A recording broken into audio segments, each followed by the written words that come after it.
যুগ যুগ ধরে মানব সম্প্রদায়কে একই সঙ্গে বিমোহিত ও সন্ত্রস্ত করেছে সূর্যগ্রহণ।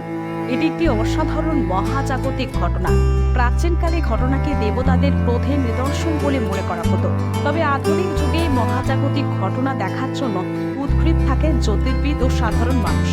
আরও একবার মহাজাগতিক দৃশ্যের সাক্ষী থাকতে চলেছে বিশ্ব। বিশ্বের একাধিক প্রান্ত থেকে দেখা যাবে বছরের প্রথম পূর্ণগ্রাস সূর্যগ্রহণ। এবছর 8 এপ্রিল একটি বিরল সূর্যগ্রহণ দেখা যাবে। এটি 7.5 মিনিট পর্যন্ত স্থায়ী হবে। এত দীর্ঘ সূর্যগ্রহণ 50 বছরের মধ্যে একবার ঘটে। এর আগে সর্বশেষ 1973-এ এরকম দীর্ঘ সূর্যগ্রহণ দেখা গিয়েছিল।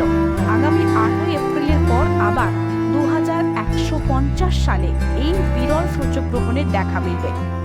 কক্ষপথে চাঁদ ও সূর্য একই সারিতে এসে পড়লে ঘটে সূর্যগ্রহণ। এমন পরিস্থিতিতে সূর্যের আলো সরাসরি চাঁদের গায়ে পড়ে, ফলে পৃথিবীতে চাঁদের ছায়া পড়ে।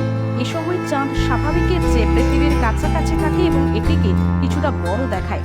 সে সময় পৃথিবীর একাংশের দর্শকদের চোখে সূর্য সম্পূর্ণরূপে চাঁদের আড়াল থাকে। ফলে এই সময় পৃথিবীর ওই সূর্যগ্রহণের স্থায়িত্ব দৃশ্যমানতা পর্যবেক্ষকের ভৌগোলিক অবস্থানের ওপর নির্ভর করে। আগামী 8 এপ্রিল মেক্সিকো, মার্কিন যুক্তরাষ্ট্র ও কানাডা অর্থাৎ এসব অঞ্চল সম্পূর্ণ অন্ধকারে ঢেকে যাবে।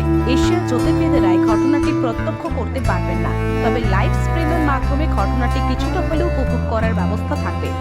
সূর্যগ্রহণটি বিভিন্ন কারণে বিশেষ হবে, কারণ এই দিনে চাঁদ এবং সূর্যের মধ্যে দূরত্ব হবে 3,60,000 কিলোমিটার, যা তাদের মধ্যে সবচেয়ে নিকটতম। তাই চাঁদকে স্বাভাবিকের চেয়ে বড় দেখাবে। চাঁদের কাছাকাছি থাকার কারণে এটি দৃশ্যটিকে আরো সুন্দর করে তুলবে। এবারে সূর্যগ্রহণের আরেকটি আকর্ষণীয় দিক হলো ঘটনার সময়। সূর্যের 11 বছরের ঘটনাচক্রের চূড়ান্ত পর্যায়ের সঙ্গে সূর্যগ্রহণটি মিলে যাবে। অর্থাৎ এই সময় সৌর ঘটনা বেড়ে যাওয়ার কারণে আরো বেশি সৌর কলঙ্ক এবং করোনা সূর্যের বাইরের শ্বেত অংশ দেখা যাবে। সূর্যগ্রহণের সময় সৌর কিরণের গোলাপি আভার বৈশিষ্ট্যগুলো প্রত্যক্ষ করার সুযোগ পাওয়া যেতে পারে। নতুন নতুন ভিডিওগুলোর আপডেট পেতে চাইলে অবশ্যই চ্যানেলটি সাবস্ক্রাইব করার পাশাপাশি নোটিফিকেশন বেল অন করে রাখুন এবং নিয়মিত আমাদের সাথে থাকুন। ধন্যবাদ।